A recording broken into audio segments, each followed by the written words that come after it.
Well, made a little progress on the Mule this weekend. Getting things raised up off the ground a bit. You can see the rear wheels are the old wheels, and I didn't do anything on the back end of the vehicle, but on the front I've installed 2 new rims and 2 new tires and a lift kit and also wheel spacers. So the back tires are 23-inch diameter on 10-inch diameter rims, and the front ones are now 26-inch diameter tires on 12-inch rims. They're the same width as the old ones. The tires have a much more aggressive tread on them. This is more of a utility or turf tread, and I'm told this will make quite a difference in terms of traction. But in addition to the replacement of the tires and rims, I've got 1.5-inch wheel spacers on each side, making the total width 3 inches wider. And then I've got underneath, I've installed a stiffer spring on the existing strut, and then a 2-inch spacer on the top of that pushes the body up a couple inches. So overall, I've got quite a lot more clearance underneath. I can't quantify it right now, but it looks visibly quite a bit better. And you can see just even the slope of this vehicle, you know, it sits much lower in the back than it does in the front. So I think this is a good improvement. I am working on installing a lift kit on my Kawasaki Mule 4010. This is the 4-wheel drive model, and I'm working on the front lift kit right now. This is a 2-inch lift kit. I managed to get this strut assembly with a new spring and the spacer above it installed, and it was quite a process. And I'm going to now go through it on the passenger side wheel, and I'm going to try and film it here as I do it, in the hopes that maybe this will be helpful to somebody else. All right, to start off, one of the first things I did here in my process was to mark the point on the bottom of the strut. Make a mark here corresponding with a mark on the casting which receives it. That way I know when it's lined up.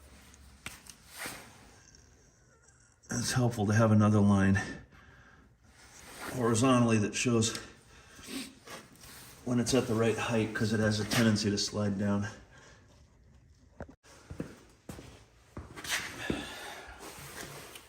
All right, the next task is to remove the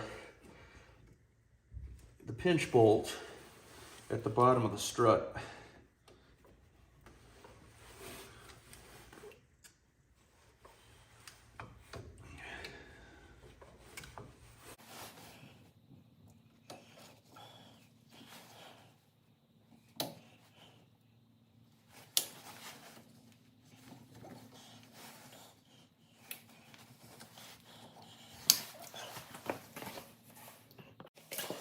Here, side cutters can be very helpful for removing cotter pins. There's often a little bit of resistance pulling these things out. If you can bite into the cotter pin with the clips, it'll sometimes help.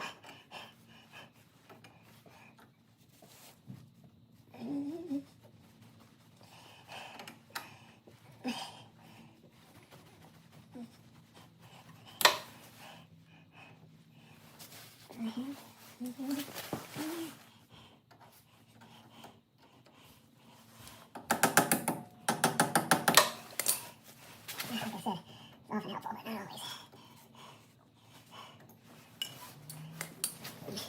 A hammer will sometimes have a tendency to bend the cotter pin, but sometimes you get lucky and actually force it past resistance and get it to come out. Yeah, it seems to have worked somewhat. So I'll see if I can get this thing out of here.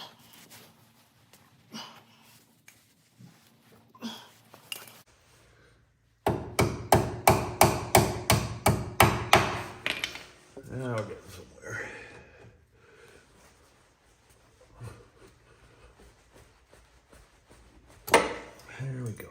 Okay. This is a 17 millimeter bolt, the pinch bolt. The torque value on this when you go to put it back together is 72 foot-pounds.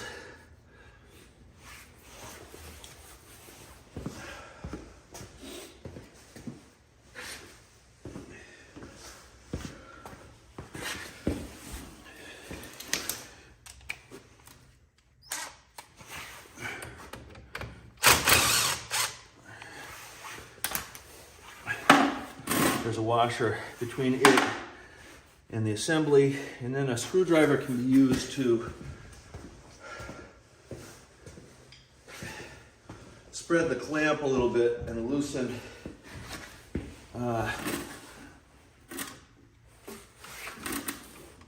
the tension on that arm.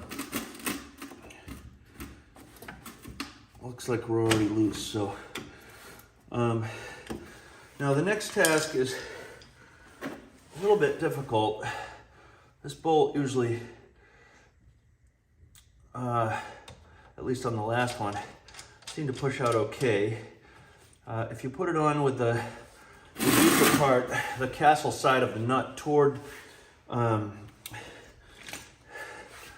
head of the bolt, you won't damage that part of the bolt.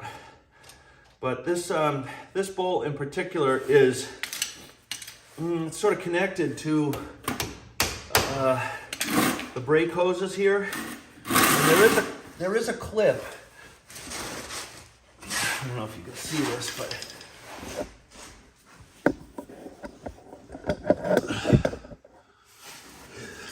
there's a clip right here that you can peel out from between that, and it'll give a little more flexibility to that brake line. But it's a hard brake line right here, and getting the bolt out, pushing it, this way, that, I don't know how to explain it, but that hard brake line, it acts as the rotation point is down here, and as you come out with that bolt, it actually exerts quite a force on that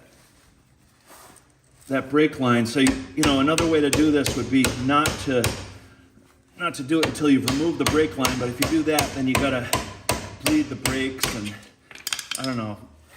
I don't like doing this way, but it does seem to work, and it seems okay. So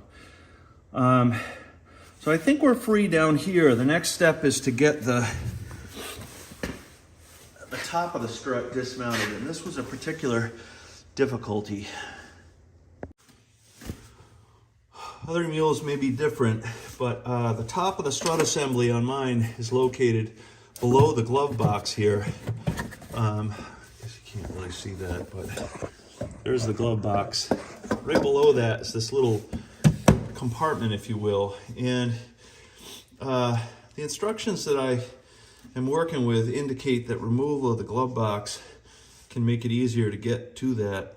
And while I agree that that would be the case, I looked at the service manual for this mule, and removal of the glove box requires removal of the entire control panel, which is basically this whole plastic piece here that goes around. It's bolted at the top in several places and at the bottom in several places. But in order to get that off, you have to remove the whole front storage compartment container. You have to remove the steering wheel. You have to move, all these different electrical devices. It's quite a process, and I started doing it, and then I just realized, boy, if I can avoid having to do this, it's going to work out a lot better. So the trouble with this mule for me is that down in this working space, there is very little room to get the head of a bolt in here. This isn't long enough to reach the bottom of that, to reach over the top of the of the strut assembly, what I ended up coming up with was utilizing one of these swivel sockets. And this barely made it work. But if I put that on, I can then reach in over top of that strut, set this on that nut, and then with an extension on a 3/8 ratchet, I was able to get that bolt loose. I know you're not gonna be able to see this, but actually what I did first, if I remember correctly, was I used a breaker bar to break that bolt, but it was very difficult getting this in here, getting it to work. There it goes.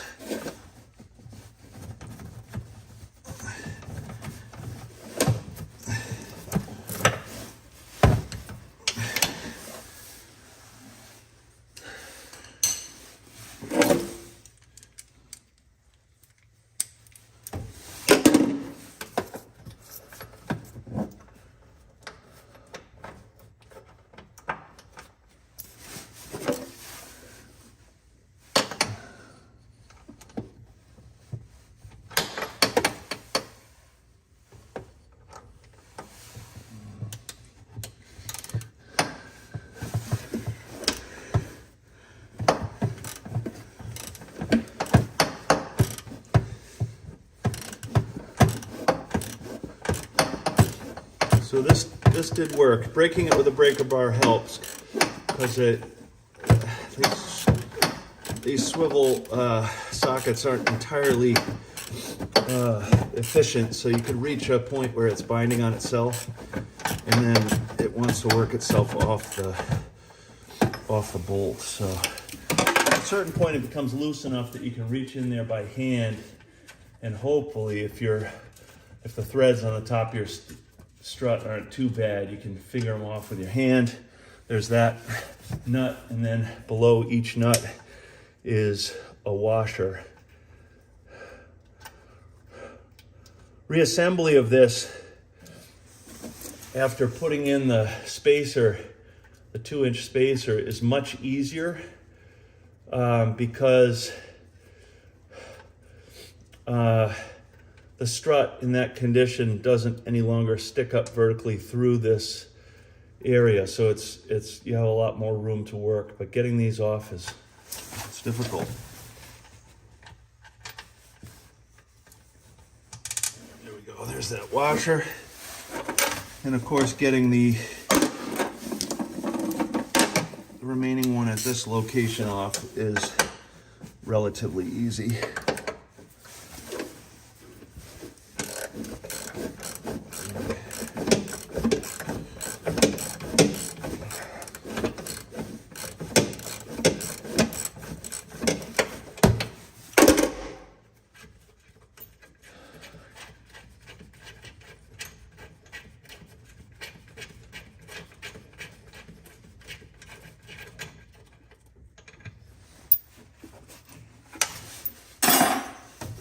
All right, so we're free at the top.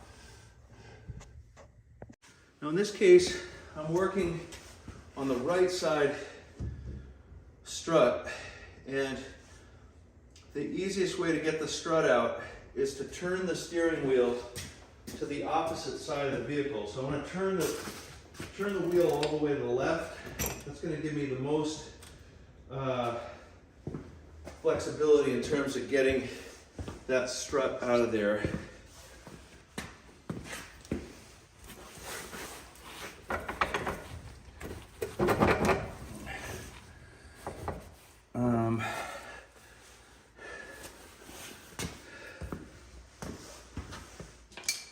I had to hammer on this a bit to get it out of the holster. It is coming out.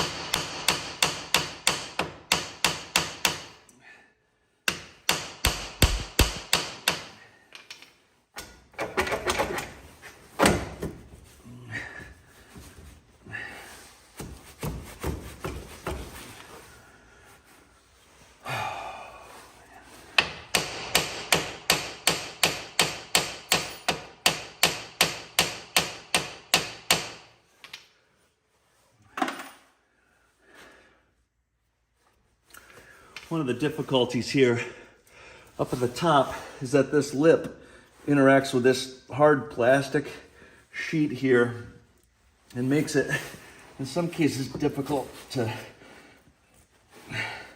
maneuver the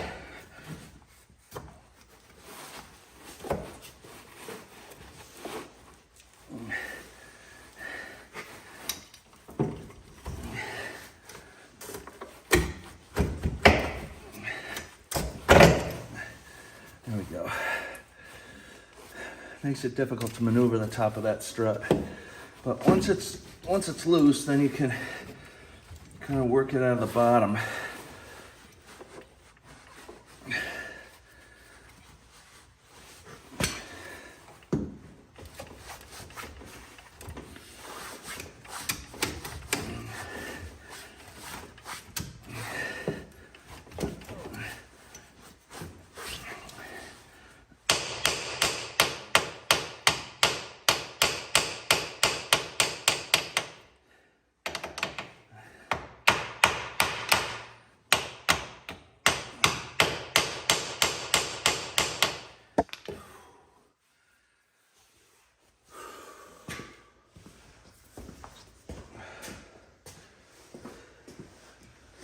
Prying on that clamp with a screwdriver, I think, can be helpful.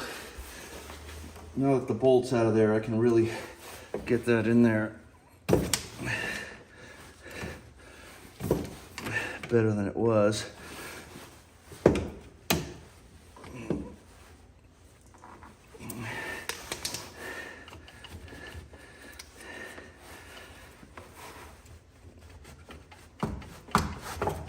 There we go. Okay, that's the strut assembly. All right, in order to get this strut disassembled, you have to get this nut off the top of the strut. And in order to do that, you need to hold this 8-sided nut, this large 8-sided nut. I'm using a pair of large channel lock pliers to hold that. That nut, the large one, is keyed to the shaft and prevents the shaft from rotating while you spin this nut off. So hopefully this will work. There we go.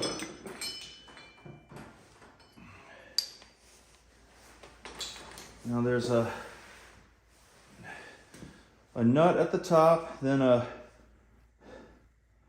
looks like a split ring washer, and then there's this keyed, you can see that, but see how it's keyed like that? That flat on the side fits the flat that's on the shaft there, and the bottom of the bowl here, if you will, sits down, and this nut and washer sit in the bowl there like that. Anyway, after that,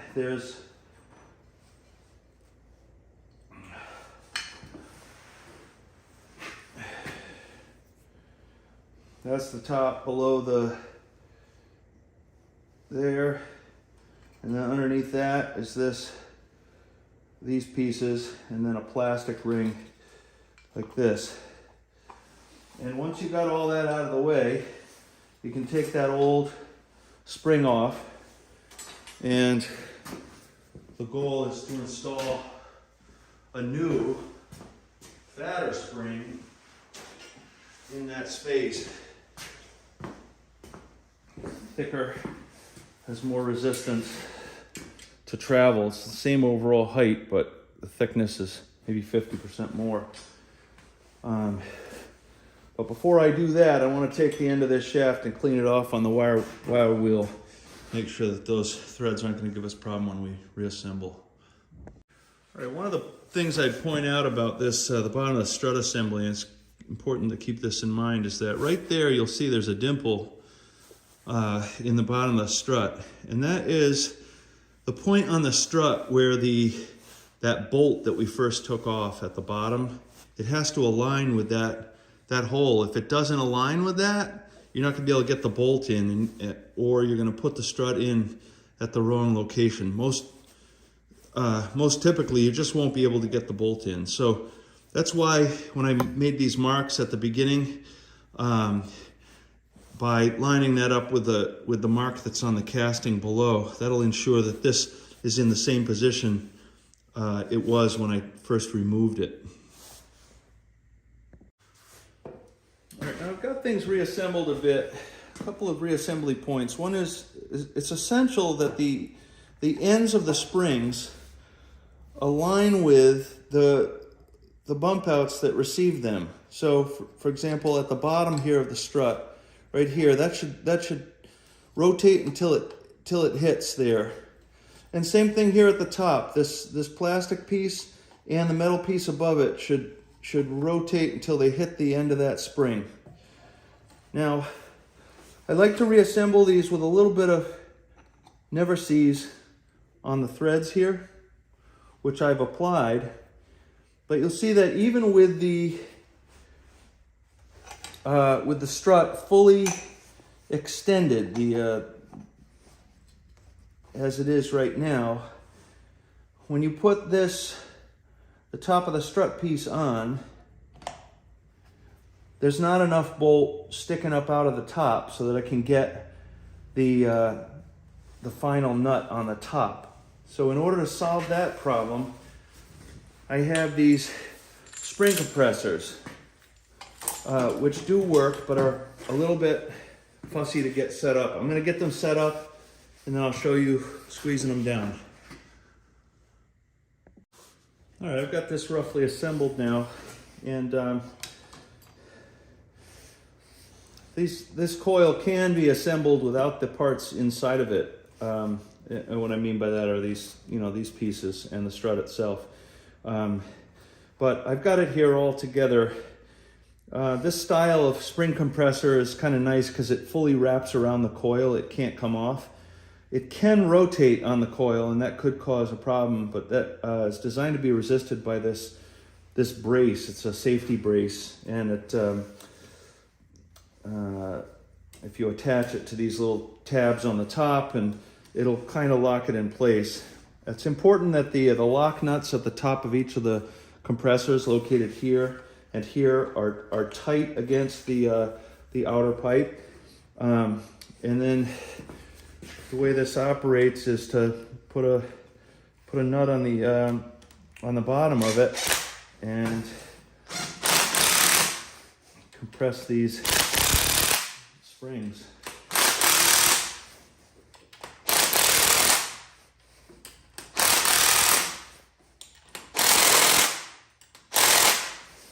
Okay, we've reached the limit of the travel there, and hopefully at this point then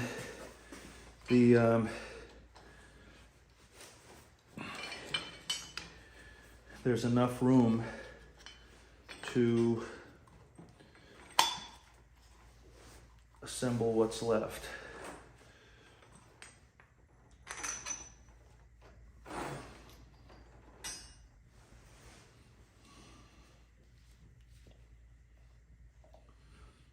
Put a little anti-seize on that.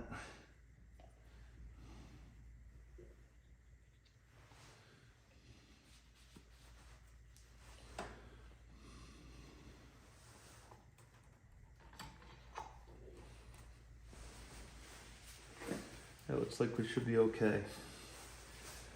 So put this keyed piece on there. And then we've got we've got enough threads to do it. So it just takes a little bit of compression there. And you tighten it on by hand as far as that'll go.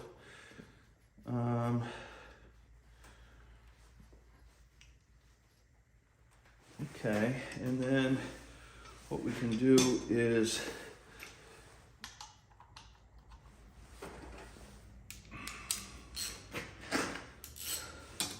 tighten up that nut again while holding this 8-sided nut here. We'll just tighten this on.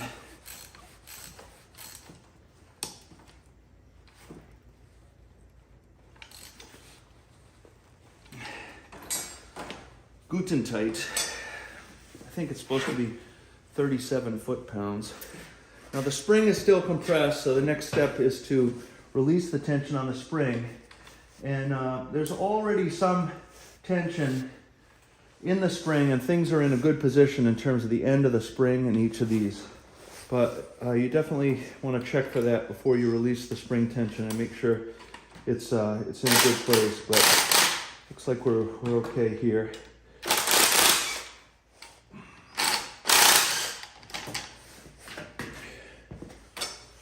And you can loosen up these block washers. That'll pull right off of there. Same thing here.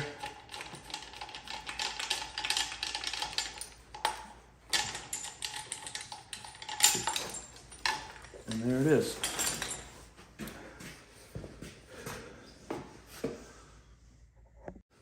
Now, before you put this strut back on the machine, you got the largest spring in here, but then it also has this spacer block. And first time I did this on the other side, I forgot to put this spacer block in, and I had to reassemble things, but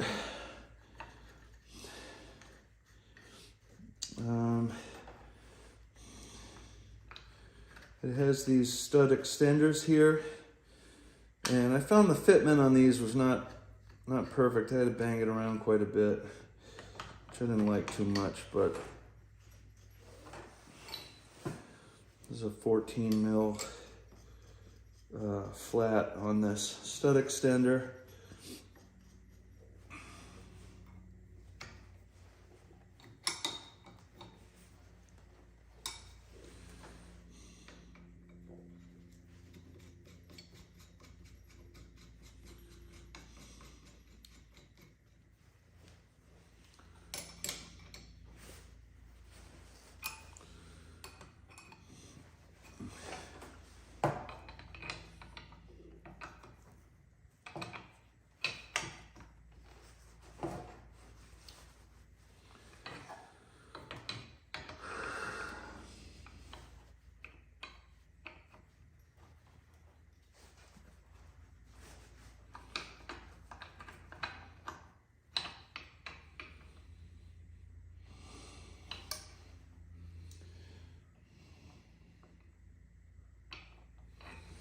Yeah, I found it just ever so slightly off, which made it difficult to assemble. See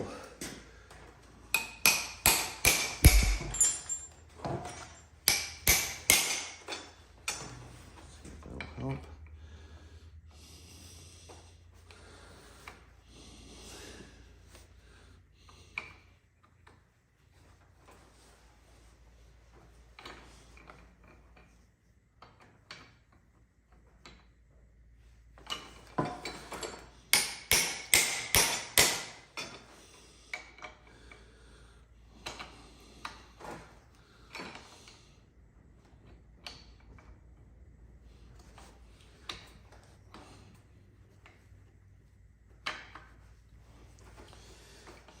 What it is that's so difficult about this, but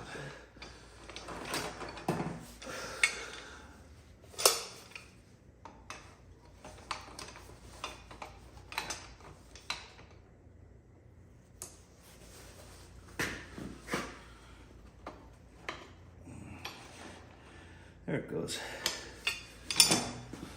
Okay. And then a little bit of grease on this is probably good to help that slide.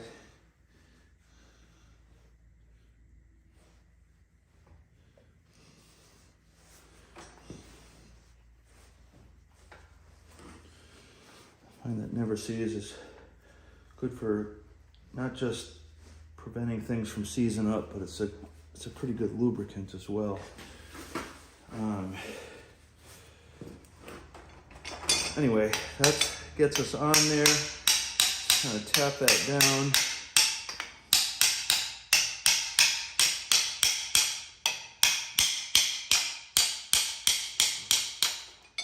And this is where it becomes a problem again.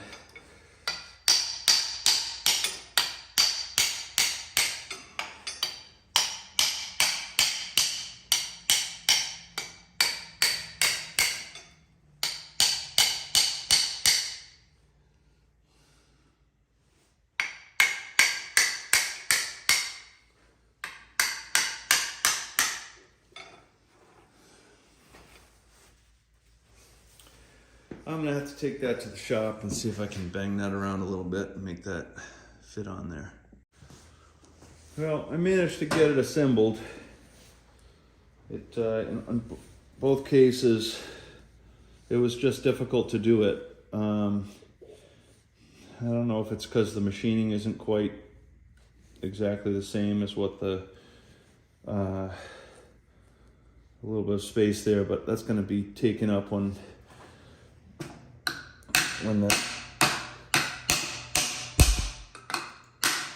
the nuts tighten down. But anyway, this is a cheap knockoff, I think, of what's called the high lifter jack. And, well, I guess you get what you pay for. I'm gonna now reassemble this.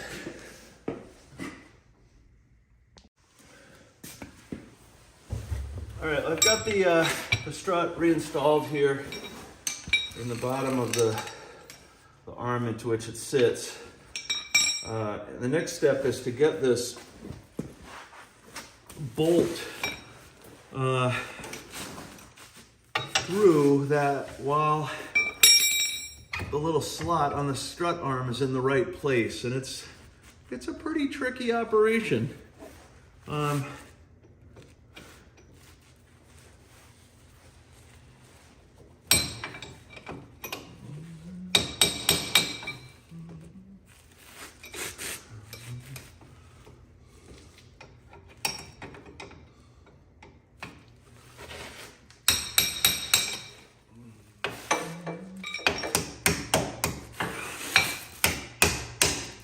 That's it. Okay.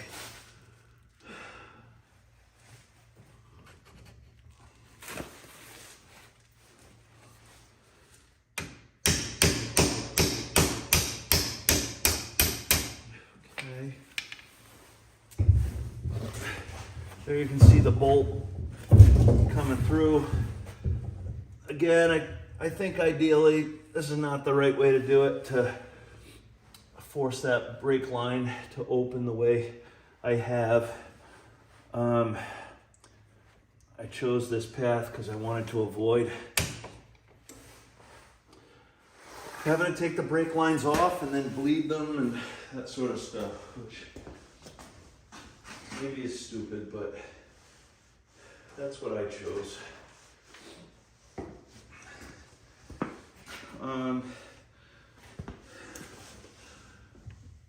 Let's see if we can capture this. So I've got the bolt in place. It's not tightened up, the pinch bolt at the bottom of the strut.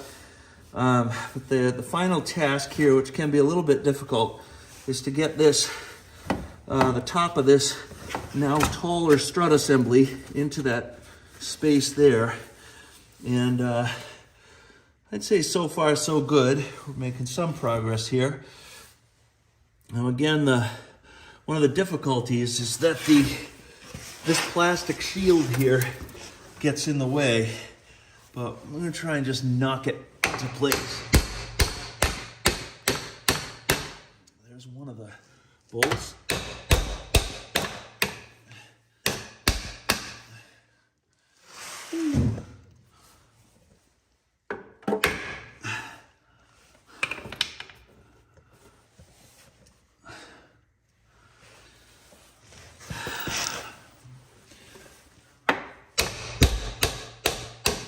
There it goes.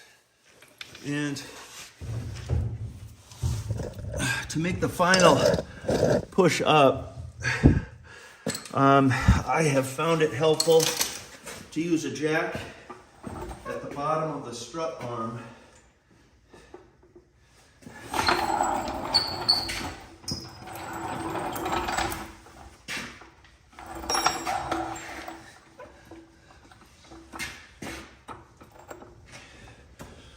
Okay, I'm under there now. I'm going to apply a little pressure. There it goes, and it gets itself past that plastic shield, mostly anyway. So now the remaining task is to get the nuts attached inside or below this glove box.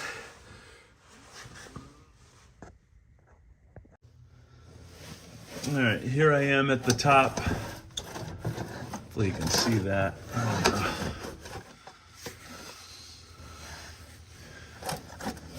think it's maybe better there. There you go. Well,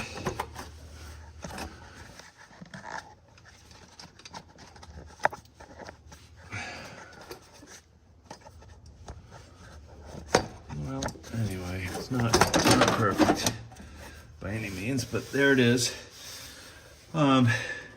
So there are two washers that go in at the top of the strut mount, one at each position, one at each stud. There we go. There's one. There's number. Oh. There's number two. And then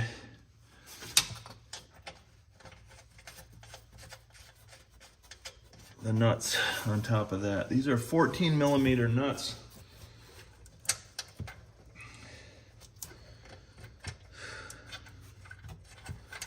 And I did look this up in the service manual. I'm forgetting exactly what the torque value is. I think it was between 30 and 35 foot-pounds.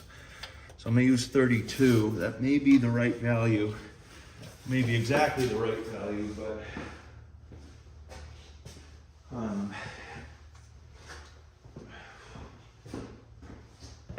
I think between 30 and 35 should be right on. The center spindle nut is, I believe, a little higher than the outer mounting nuts. I think the center spindle nut is either 35 or 37 psi or foot-pounds. So I've got my torque wrench set to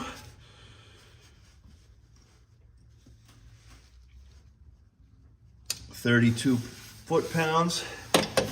We're gonna torque these up.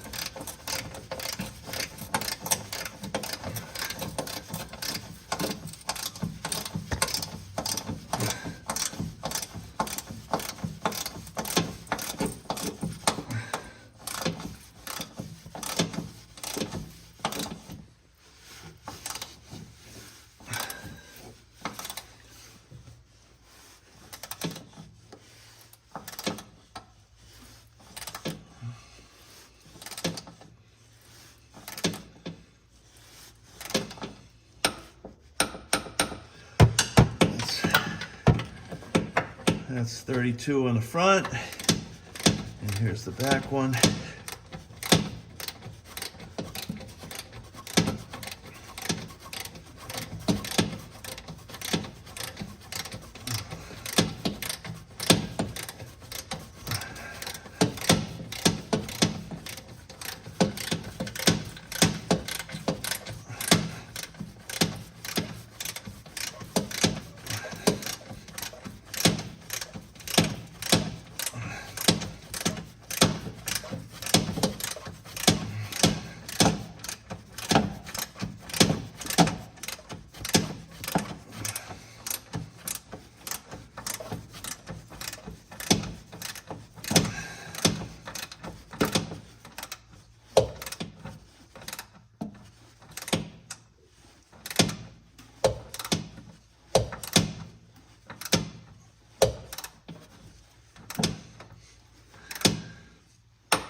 There we go, 32 on the back, 32 on the front.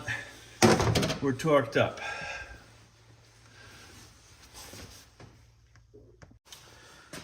All right, now we're gonna get that final strut pinch bolt down. We've got a washer that goes between the nut, the castle nut, and the arm into which it sits. And we've got the castle nut itself, which is right here. And you can see those marks that I made earlier. They're pretty lined up.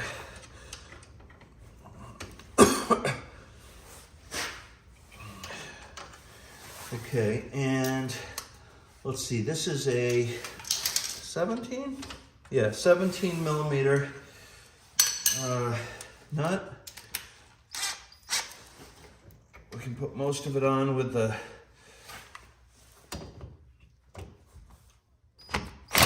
drill.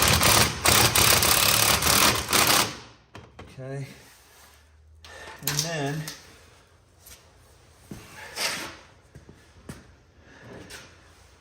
the torque value for this nut is 72 foot-pounds, much more than the strut mounting nuts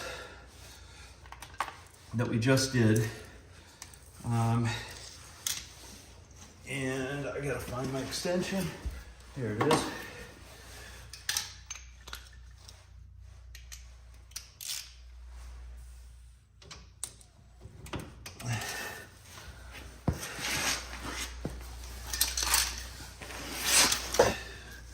So I'll work this up to the 32 that we've got. There we go, we're at 32 there. And then I'm gonna creep this up to 65. All right, I'm at 65 there.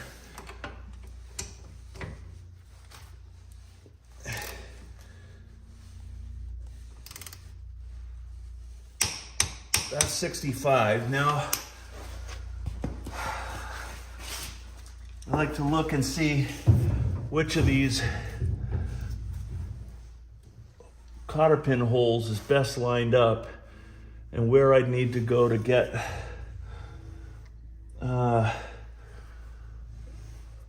looks like I gotta go another 1/8 of a turn to get to this one lined up here. So I'm gonna turn this up to 72 and hopefully that'll put us right on. Looks like we gotta go a little more than that.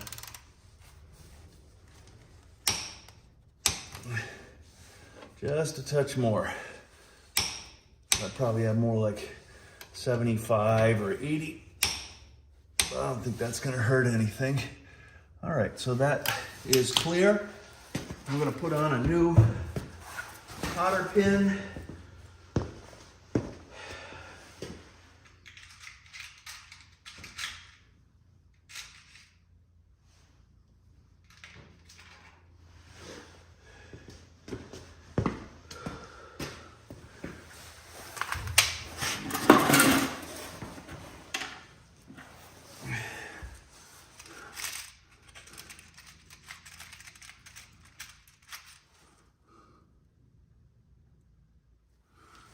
Okay, we got one that's a pretty good match here.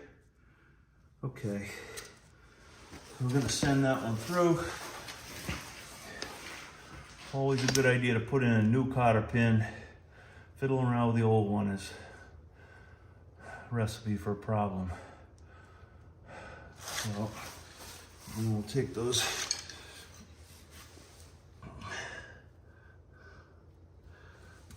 Now, I guess that's the way it's supposed to be. I've always,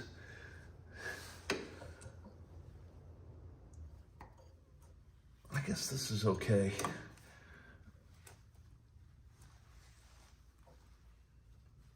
Okay.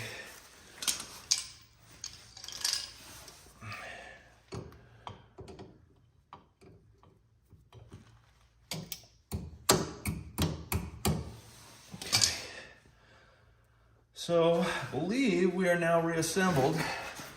I'll straighten out the steering.